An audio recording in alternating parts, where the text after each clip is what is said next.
గస్తాట్ YouTube ఛానల్కి స్వాగతం.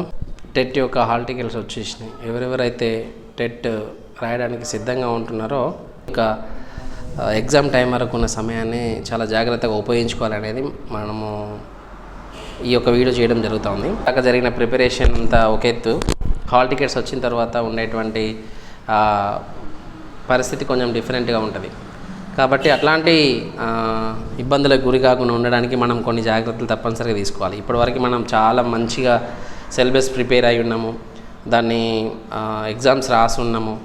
ఈ టైంలో మరి ఏం చేయాలి అనేది, తర్వాత మనం ఏమాత్రం నర్వస్ కాకుండా ఉండడానికి ఎలాంటి జాగ్రత్తలు తీసుకోవాలనే కొన్ని విషయాలు నేను మీతో చెప్పాలనుకుంటున్నాను. ఈ చెప్పాలనుకుంటున్నప్పుడు మనకి సచిన్ టెండూల్కర్ గురించి మీ అందరికీ తెలిసిందే. సచిన్ టెండూల్కర్ వరల్డ్లోనే ఎక్కువ సెంచరీలు చేసినటువంటి ఆయన, ఎక్కువ రన్స్ చేసిన ఆయన కూడా ఆయనే. అయితే ఈయనకి కూడా ఒక బలహీనత అనేది ఉండేది. ఏంటి అంటే అది నర్వస్ 90 అని, అంటే 19 అని. ఎట్లా అంటే తను ఎప్పుడైతే 90 నుంచి సెంచరీ చేయడానికి 90 నుంచి 99 వరకు వస్తాడో అప్పుడు తీవ్రమైన ఒత్తిడికి లోనైతే ఉండేవాడు అనమాట. ఎక్కువ బాల్స్ తీసుకొని, అప్పటిదాకా చక్కగా ఆడినటువంటి ఆయన ఎక్కువ బాల్స్ తీసుకొని రన్స్ కొట్టడానికి అలవాటు పడి అవుట్ అవుతూ ఉండేవాడు అనమాట. దాదాపు ఆయన 100 సెంచరీలు చేశాడు కదా. ఒకవేళ నర్వస్ 90 అనేటువంటి సిండ్రోమ్ కనుక అతనికి లేకుండా, అంటే 90స్లోకి వచ్చిన తర్వాత ఒత్తిడి కాకుండా ఉండి కనుక ఉంటే దాదాపు 27 సెంచరీలు మిస్ అయినాయి ఆయన. అంటే 127 సెంచరీస్ జరిగేవి. అంటే మనం ఇప్పటిదాకా జరిగిన ప్రిపరేషన్ ఒక ఎత్తు, ఈ ఎగ్జామ్ ఇప్పటి నుంచి ఎగ్జామ్ వరకు ఉండేటువంటి విషయాల్ని నేను కొన్నిటిని త్వరగా మీతో చెప్పాలనుకుంటున్నాను. ఫస్ట్ ఏంటంటే మన టైం మేనేజ్మెంట్ అనేది చాలా అవసరం. ఇప్పటివరకు మనము చక్కగా చదివి ఉన్నాము కదా, ఫిజికల్గా కూడా మనము మన బాడీ ఎక్సర్సైజ్కి ఎంత సమయాన్ని ఇస్తున్నాం అనేది కూడా అవసరం. రెండోది మెంటల్గా, ఫుడ్. ఈ 3 విషయాలను మనం చాలా జాగ్రత్తగా గమనించాలి. ఎప్పుడైనా మనము తీసుకునేటువంటి ఫుడ్ మన బాడీకి ఎనర్జీని ఇచ్చే విధంగా ఉండే విధంగా చూసుకోవడానికి ప్రయత్నం చేయాలి. ఎగ్జామ్ రోజు మనం నర్వస్ కాకుండా ఉండడానికి, ఎగ్జామ్ హాల్లో మనం ఫిట్గా ఉండడానికి సరిపడినంత ఆహారం తీసుకోవడం, దాని మీద ఇప్పుడు దృష్టి పెట్టాలన్నమాట.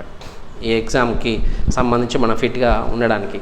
సో మెంటల్గా మనం ఏమాత్రం స్ట్రెస్ కాకుండా ఉండాలి. ఏ విషయాలు మనం స్ట్రెస్ కాకుండా ఉండాలి, ఎందుకు మనము ఈ పరిస్థితి తెచ్చుకుంటాం, దీనివల్ల ఏం జరుగుతుందంటే తప్పకుండా మనం వీటి పట్ల కనుక మనం జాగ్రత్త తీసుకోలేదనుకోండి, మనం ఈ ప్రిపరేషన్ ఎంతైతే చక్కగా చేసినామో మన బాడీని కూడా అదే విధంగా ఫిట్గా ఉంచుకోవడానికి ప్రయత్నం చేయాలి.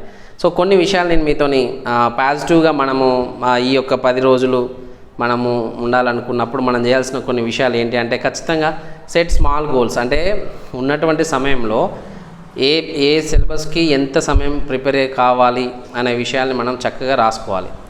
ఈ టైం మేనేజ్మెంట్ ఎక్కడ పనికి వస్తుందంటే, మనం ఎగ్జామ్ రాస్తున్నప్పుడు ఏ సెక్షన్కి ఎన్ని మార్క్స్ ఉన్నాయి, దాన్ని ఎంత సమయంలో కంప్లీట్ చేయాలనే దాని మీద మనం దృష్టి పెట్టడానికి ఆస్కారం ఉంటుంది. కాబట్టి కంపల్సరీగా టైం సెట్ చేసుకోండి.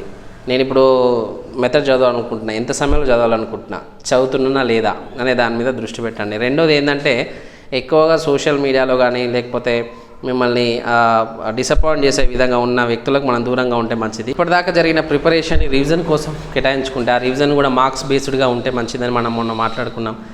ఎక్కువ మార్క్స్ దేనికైతే ఉన్నాయో దాన్ని కేటాయిస్తే బాగుంటుంది. తర్వాత మనం చేస్తున్న ప్రిపరేషన్ ఇంకొక వ్యక్తికి చేరవేయాల్సిన అవసరం లేదు. అంటే నేను ఇలా చదవకపోయాను, నాకు ఇట్లా వస్తుందని నేను అనుకోలేదు అనేది మనము ఇంకొకరికి చెప్పాల్సిన అవసరం లేదు. క్వశ్చన్ పేపర్ ఎట్లా వస్తుందో దీన్ని మనం దాన్ని జాగ్రత్తగా చేస్తానో చేయనో అనేటువంటిది కూడా మనం భయపడాల్సిన అవసరం లేదు. ఇప్పుడు మనం క్వశ్చన్ పేపర్ హార్డ్గా వస్తానని అనుకుంటున్నప్పుడు మన బాడీ ఎట్లా ఉంటుంది, మెంటల్గా మనం ఎట్లా ప్రెషర్గా ఫీల్ అవుతాం. మరి ఒకవేళ అక్కడికి వెళ్ళిన తర్వాత క్వశ్చన్ పేపర్ అట్లా లేదనుకోండి, మనం ఈ ప్రిపరేషన్స్ అంతా సక్రమంగా సాగుతుందా, సాగదు. కాబట్టి మన చేతిలో లేనివంటి విషయాల్ని మనం ఎట్టి పరిస్థితుల్లో ఆలోచన చేసి మనల్ని మనం డిసప్పాయింట్ కానీ మనం స్ట్రెస్గా గురి చేసుకోకుండా మంచిది అనేది మనము అది గుర్తు చేసుకోవాలి. చాలామంది అంటారు నేను చాలా కష్టపడ్డాను. ఇప్పటిదాకా మనం ప్రిపరేషన్కి ఎక్కువ సేపు చదివి ఉంటాం, అంటే ఎక్కువ సమయానికి కేటాయించి ఉంటాం. బాడీకి స్లీప్ కూడా అవసరం. అది లేదనుకోండి తలనొప్పి వస్తుంది. వచ్చినప్పుడు మనం నెక్స్ట్ డే ప్రిపరేషన్ మనం కరెక్ట్ చేయలేకపోతాం. కాబట్టి మన ప్రిపరేషన్ విషయంలో మనకి ఇబ్బంది కలిగించకుండా ఉండడానికి మనం తీసుకునే ఆహారం అవసరమే, మనం తీసుకునేటువంటి రెస్ట్ మనకు అవసరం, మనం చేసే ఎక్సర్సైజ్ కూడా మనకు అవసరమే.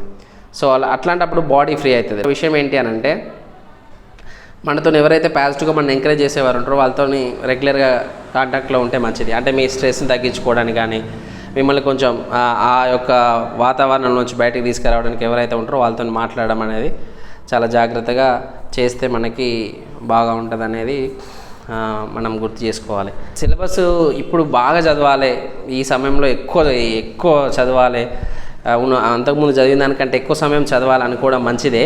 మనము ఏం చదవలేక ఉండడం అంటే అయ్యో నేను కంప్లీట్ చేయలేకపోయాను, ఇది నాకు అయితే ఎత్తలేదు, నా వల్ల కావట్లేదు అనే కాకుండా టైం మేనేజ్మెంట్ ప్రకారం నేను ఈరోజు ఇంత సిలబస్ కంప్లీట్ చేస్తాను అనేది పెట్టుకోవడం మంచిది. తర్వాత ఈ హాల్ టికెట్స్ వచ్చిన తర్వాత చాలామందికి ఒక్కొక్కరిది హైదరాబాద్, తర్వాత తెలియని ప్రాంతము, వేరే ప్రాంతాల్లో ఉన్నప్పుడు అయ్యో నేను అక్కడికి ఎట్లా చేరుకోగలను అనేది ముందుగానే ప్లాన్ చేసుకొని పెట్టుకుంటే మంచిది. ఈ విషయాలన్నీ మనం గమనించాలి.